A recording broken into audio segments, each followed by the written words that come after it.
from ABC News Radio, KMET 1490 in Southern California.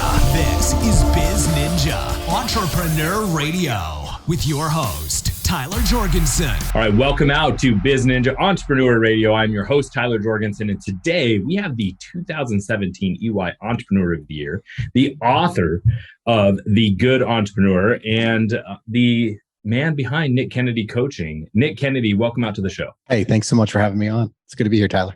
I'm excited to talk. We're going to talk entrepreneurship, the challenges that are sometimes hidden behind a successful entrepreneur. We're going to talk wins and losses, and that will probably lead us to baseball a little bit.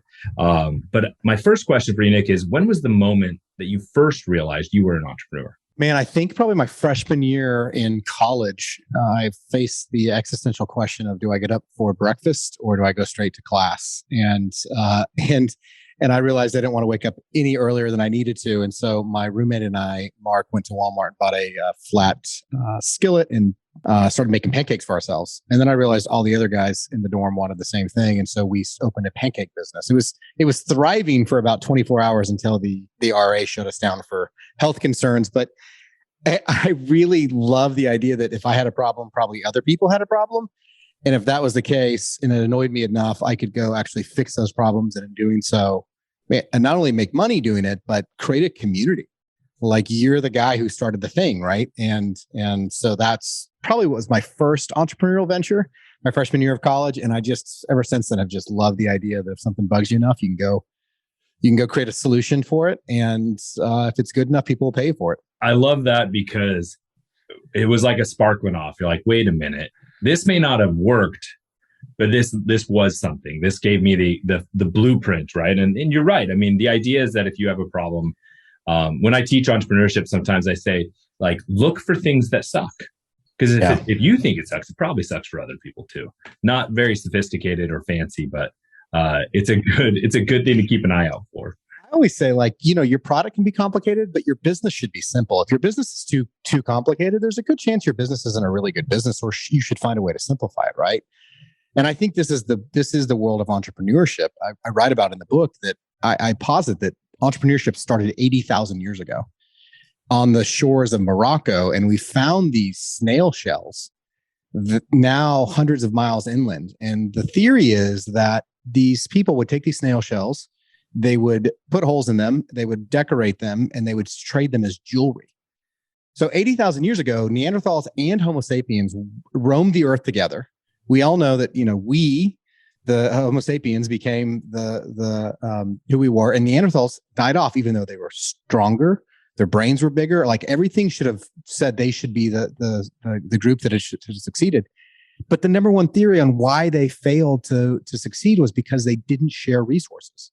So contrast this to a Homo sapien who takes these snail shells and says, basically, you've got something I want, and I've got something you want. How about we trade and we both come out better for it? So I actually think entrepreneurship is the third main invention behind fire and stone tools of human advancements. And so, if you're an entrepreneur, like, go do something really good, but recognize you're just standing on the shoulders of multiple generations. And our job is to make sure it's better for the next generation. Make sure that we don't just get what's ours to the detriment of everybody else, that we actually are looking to build things that are of some worth, looking to build into our employees, our investors, our communities across the board. And I think entrepreneurship and anything that good that we have has come from an entrepreneur taking that risk and saying, I want to go build something better. I like that angle that it's about shared resources, and you share through an exchange of value, right? But it's still sharing. It still has to happen. It has to be facilitated. So we've talked pancakes and we've talked about decorated seashells. What was your first business, like the actual business that you started working on?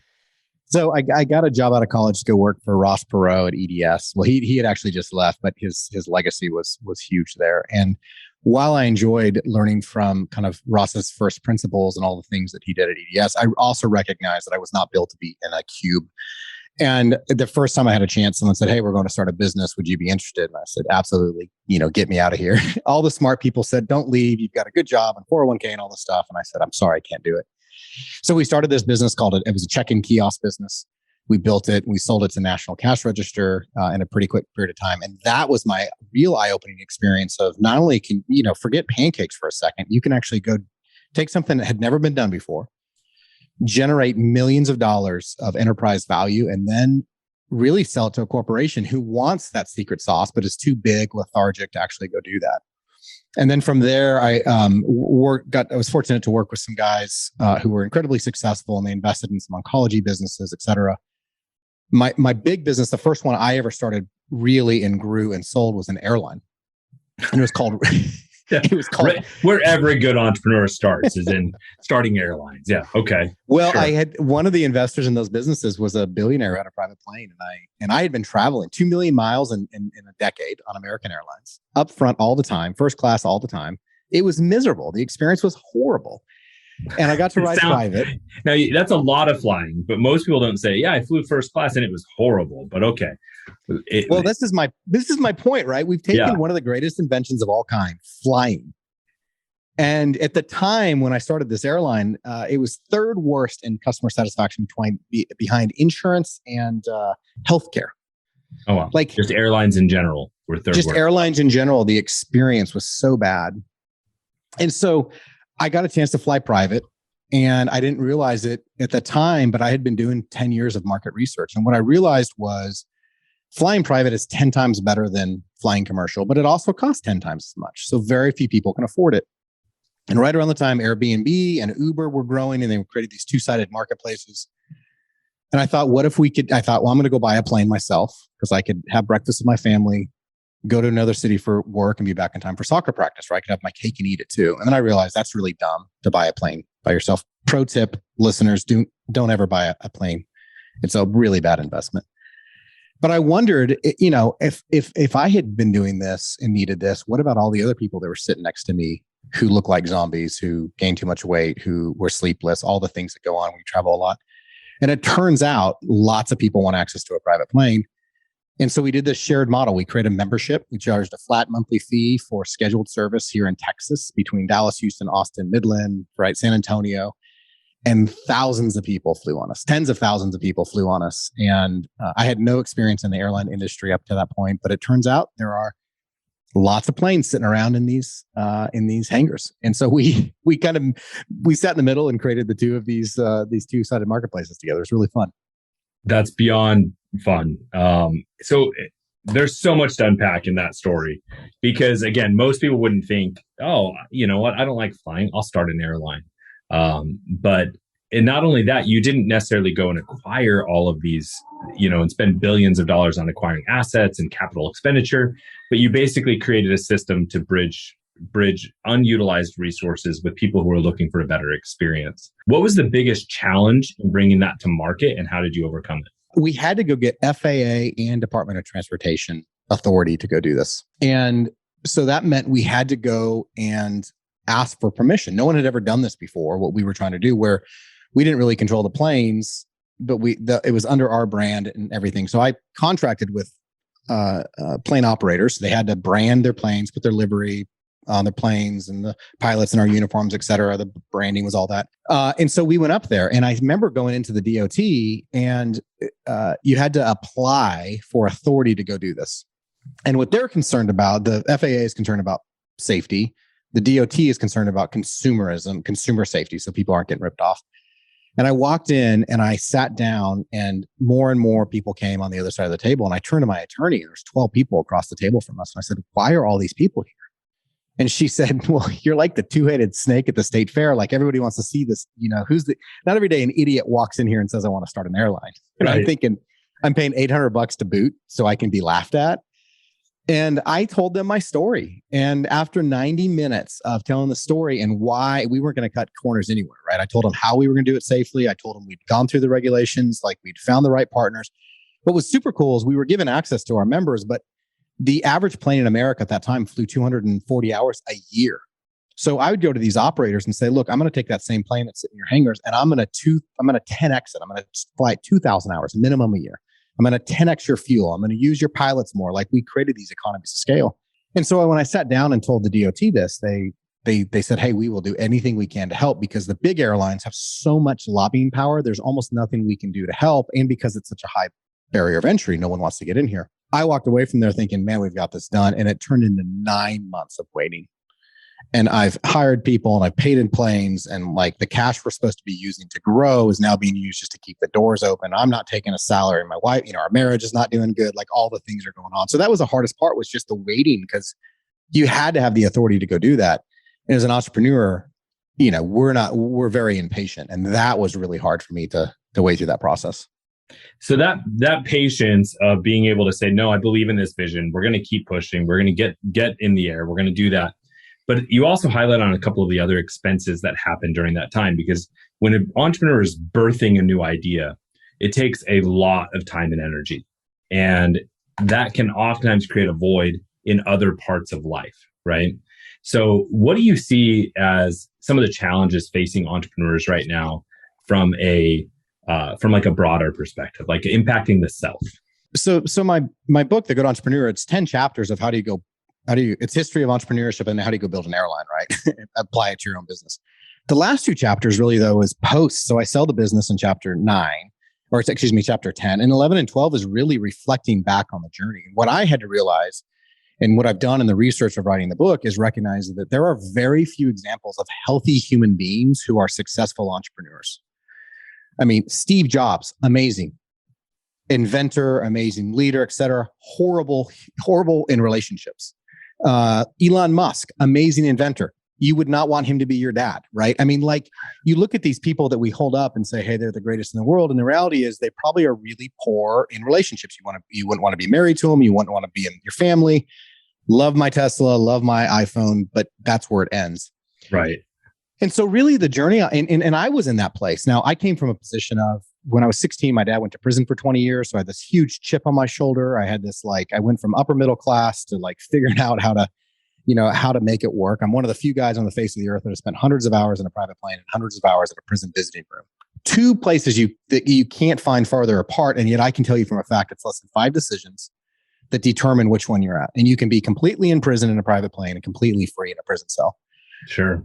And I got done. I, did a lot of hard work, and I had a lot of friends that came around and said, quite frankly, you weren't the best husband. You weren't the best father. You weren't the best friend. You need to go do some work on yourself. And so I'm on this journey to really answer that question you're asking, which is, can you be great as an entrepreneur, as a leader, and great as a human being? Because I firmly believe that you can't separate your private life from your personal life, or your public life, and your hurts and hangups in your private life, the things that your wife and you get in fights about and your friends get in fights about, et cetera, are the exact same things manifested differently in your business life. And your passions and joy in your business life are also going to be the passions and joy in your personal life. And so this whole book is this question, which is, can we be holistically the same person, healthy and the same Monday through Friday as I am Saturday and Sunday? And if so, what's the path we have to go do that? Because look, make a ton of money. That's the bare minimum. Never less than profits. Make a ton of money. Get your own private plane. Don't get your own private plane, but get your own, McLaren or second house or third house or whatever. But recognize it's not going to be a solve to your wounds that you're trying to figure out as you grow your business. And that's the path I think is really fascinating to explore as we encourage entrepreneurs to continue to press the edges and make sure that there's additional growth in humanity. A friend of mine who has had really big success and realized he has all the money that he needs, right? And he's achieving because he enjoys it. But he said he realized money doesn't fix anything, right? If in the end, you get all this money, but you have broken relationships. And it was really interesting. He was talking about things like 75 Hard and some of these other really aggressive programs. And he's like, it's so much more impactful if you take that energy and put it on fixing the hard parts of your relationships and the hard parts of your life, instead of just doing these things that are look good on social media, or it's the appearance of mental toughness. But he's like, it's so much more real and lasting if you just go fix the hard parts of usually your personal life, right? And for some reason, I think business, it's easier to face business failures. It's easier to face business wins than it is sometimes to approach those more vulnerable interpersonal things. Yeah, I think you're right. I mean, I think there's two things to respond to that. Number one, there's no worse deal in the world than the morning after you sell your business and you wake up with more money you never had and nobody cares about your opinion anymore. I mean, that was a reality. I mean, that's being overly dramatic. I'm really excited for no one to care about my opinion, but that's okay. That's why I do an interview show. I just like talking to other people that have good opinions. But when you go from being a CEO of 100, these employees, and you like you get into this mode of reading your own press and like whatever you say, it's the smartest thing in the world. I mean, it shouldn't be, right? But it is. No, but right? I get that. Yeah. And then you don't sign their paychecks anymore, and they're kind of like you start to be exposed really quickly. And you're right. I mean, you exchange. I mean, money is like the look. It's a great way to keep score, and all it does really is allow your life to be a little bit easier if you don't go overboard. But man, if you're broken before poor, you're going to be broken when you're rich. Yeah. And to your friend's point, like you've got to go do the work. You've got to sit in the work, recognize the things that need to go into to actually explore and do that in a safe manner. And when you do that, man, everything matters. And you won't care how much money you have. It doesn't matter at that point because you've actually done the hard work on yourself. Yeah. And obviously, to people who are maybe farther about like in the earlier on in their journey, they may feel that comes off with a little bit of, privilege or whatever. But the reality is I've seen people who have very little with a much deeper sense of purpose, a much deeper sense of connection, a much deeper sense of like peace than people who are sitting on wealth that I can't even fathom. And that it isn't because money is the solution, right? It's just because it was perspective, it was approach, it was connectivity. So I want to unpack a little bit more of this journey of yours, because again, most people don't just go and start, as their first founding business. They don't start an airline. You didn't run it for a super long time. Like, what led you to wanting to move that quickly through that business? Any entrepreneur who is worth his or her salt and is willing to tell the truth will acknowledge how much luck played into their conversation, into their success. And the reality is the market we were building in Texas, and I built it there because I lived there. I didn't do a ton of market research, was either the number one or number two market in the country, that and the West Coast, LA, San Francisco, et cetera. Number one or number two for the business we were building. And there was another business on the West Coast, Surf Air, that was incredibly well funded that needed the Texas market. And so it worked out well from that perspective. I think there are people who can do both, but I think in general, most people are really good 0 to 1 or 1 to 1.1. And I am in the 0 to 1 world where I like to take something that doesn't exist and make it exist. But after that, I'm going to tell you what kind of trains to run and go over the mountain or through the mountain and what to price the tickets and how to decorate them. But after that, I'm not interested in making sure the trains run on time. Sure. So I think I'd gotten, and then by the way, that's incredibly dumb for all you entrepreneurs out there in the sense that like all the money is made making sure the trains run on time. Yeah. But it's also self-aware, right? It's also realizing like the worst thing is if someone is really like, I'm a 0 to 1 guy, but they're pretending to be a 1 to 5 guy, right? That's actually dangerous. So at least you're aware. And what's even real dangerous is when you go and you think you're a 0 to 1 guy and you've taken on investments and or responsibility in such a way that you have to be the 1 to 5 guy or gal. And that gets really dangerous because you can do it. I mean, the question for entrepreneurs is not what can I do? Right. The question is what should I do? Because the answer with regards to what can you do, like if you go start an airline, like there's very few things you can't go do. Not only if I don't do what I should be doing, am I going to probably not be the best at it, I'm also robbing that opportunity from somebody else who's actually designed to go do that. So it's this kind of like macro level view of like, where am I spending my time? And how does that affect other people? Which is, I think, really important to think through. I totally agree. I think it's similar to the idea, from good to great, of getting the right people on the bus. If like you have to recognize when you are the bus driver and when you should be the navigator, right? Sometimes you have to step out. And we see that a lot in founder-owned businesses where there's the founder's dilemma, where they get faced with this challenge where they're no longer leading the company the way it should be. And you look at even massive examples like Google, where the founders had to step back, allow someone else to run it for a season while they matured and grew before they could step back into the leading and driving again. And so or Sheryl Sandberg with Mark, right? She had to come alongside and give him that operation side that's not his particular skill set, and at Facebook or at Meta now. Yeah, and I'm a big believer. Life is short.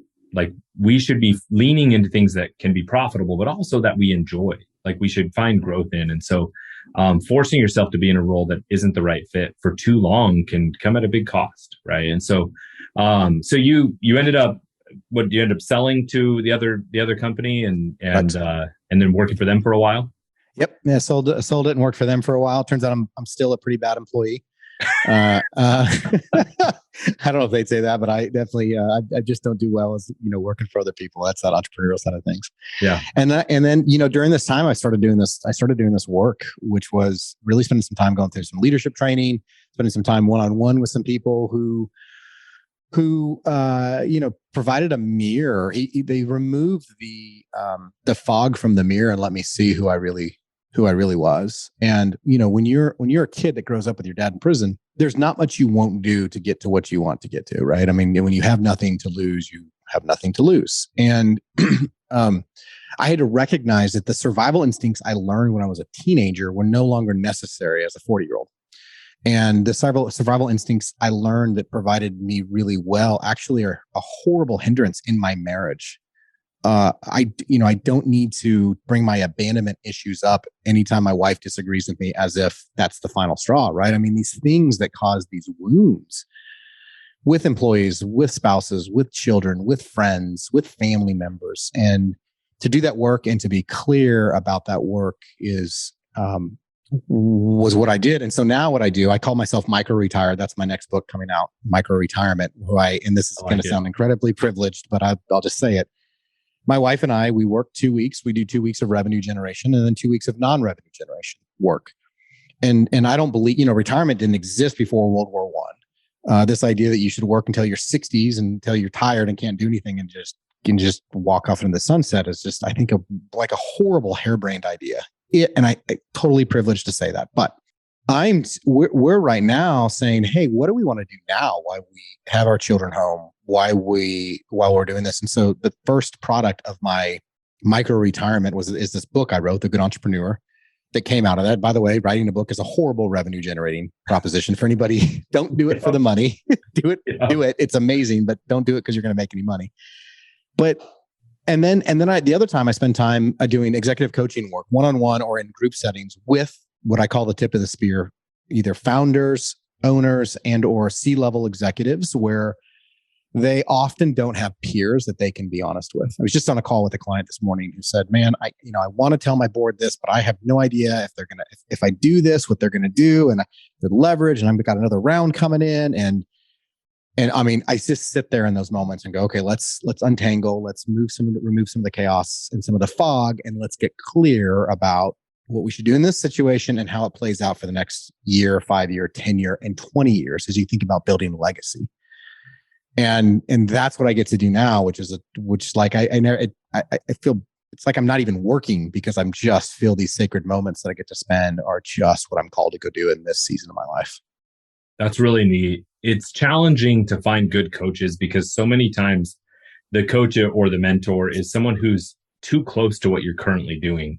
And so there's ego involved, right? But if you have to find someone that's not only farther ahead, but has the experience, understands, and has the clarity of mindset so they can be giving you the right type of coaching and right type of feedback. So I by the way, I love the idea of 2 weeks on, 2 weeks off. I love the idea of, mini or micro retirements. I think lifestyle design is a huge part of what this show has been about for over a decade. We've had Tim Ferriss on the show, and that was a big part of what we talked about was, building the life you actually want. And I think that comes down to getting clear on what you want, right? So how do you help the people that you coach get clear on what their ideal life really is? The first thing we do is we go back to the very beginning. I mean, we do a life walk, high times, heroes, hard times, history, and we start to understand the patterns that, the healthy patterns that have gotten us to where we are and the unhealthy patterns that have gotten us to where we are. And we honor those, all those situations. And once we do that, we can start to strip away from here's who I am today and the healthy parts that got me here versus the unhealthy parts that got me here. And when you can start to do that, you can go, man, it turns out you're really not a very good CEO operator. You're a founder CEO, like you were saying earlier with regards to, to my conversation. I mean, man, if you'd met me 4 years ago, I would have just said, man, I can build it. I can run it. I can do it all. Like, because I thought I needed to be that, but there's so much freedom in saying, look, that's just for somebody else to go work on. So the first thing we do is we break down to what I firmly believe that if you think about like looking through a scope of a gun, your vertical line there is your talents. You come out of the womb with certain talents, right? Some of us are engineers, some of us are leaders, some of us are communicators, some of us are minders, keepers, right? And then you cross that. I think every day on this earth has had some sort of purpose to it. So if you cross that with your horizontal line, with your history, man, you can get really close. Not necessarily exactly what you should be doing with your time, but you can eliminate, in a world of unlimited options, you can eliminate a whole bunch of them. And you can say, look, that's really for Tyler to be doing. That's Tyler's role. That's not Nick's role. So not only do I not feel the pressure to go be something that I can do, right? Because we're all entrepreneurs. We can do whatever the heck we want. I can say that's not what I should be spending my time in. And by the way, I'm not going to rob that from Tyler because that's what Tyler should be doing. Right. And so we spend time doing that. And then we overlay that with, well, guess what? You just took $15 million of funding. Guess what? You've hired these people. Guess what? You just opened this factory. Guess what? You've got all these other obligations. So how do we mend these together? And sometimes the answer is double down. And sometimes the answer is, hey, the role for you needs to look different going forward. Or sometimes the answer is you've got to spend the next 3 years to grow your revenue to X because you've made these obligations. So let's go do that really well. But let's start planning for you that post 3 years that there's a different life. And that's every aspect of their life. That's the business, that's the family, that's the financial, that's the health, that's the vacation, that's everything we look at and go, what's an ideal life look like? Yeah. We sculpt that out and then we put a plan together to get you there. I love that. For most people, this is a harder question, but life and business is about building the lifestyle you want, exactly what you just mapped out. What is one item on your personal bucket list you're going to accomplish in the next 12 months? Well, that's a good question. We spent a lot of time we have a place up in Colorado, and last year I spent about 100 days up there. My goal is to spend about 200 days up there this year. I don't know if I'll quite get there or not, but one of the things I'm called to do is to create experiences that lead to truth telling and life change. And so I'm in the best place in the world because I get to go to Colorado and be outside. And I just got back from skiing with some buddies up there and some clients and whatnot. I get to take people skiing or horseback riding or mountain biking or just fly fishing or whatever it is. And that's what I love doing. And it also is what enables us to have deep conversations in the middle of nowhere. So one of my goals is to spend more and more time outdoors and in the mountains and with people where we're having we'll spend hours and hours together to have a 5-minute conversation that can be life-changing. Yeah, I think that's amazing. Nick, I really appreciate you coming out to the show. To all my biz ninjas, wherever you're listening, go check out Nick at Nick Kennedy Coaching. Check out his book, The Good Entrepreneur. You can also find him on Instagram at NickKennedy_IG. And to all my biz ninjas, wherever you're listening, watching, streaming, downloading, whatever it may be, it's your turn to go out and do something. Thank you for listening to Biz Ninja Entrepreneur Radio with Tyler Jorgensen. Please make sure to subscribe so you're first to hear new interviews and episodes. If you found this podcast to be valuable, please share it with a friend. Don't forget to visit our online dojo at bizninja.com to claim your reward for listening to the show.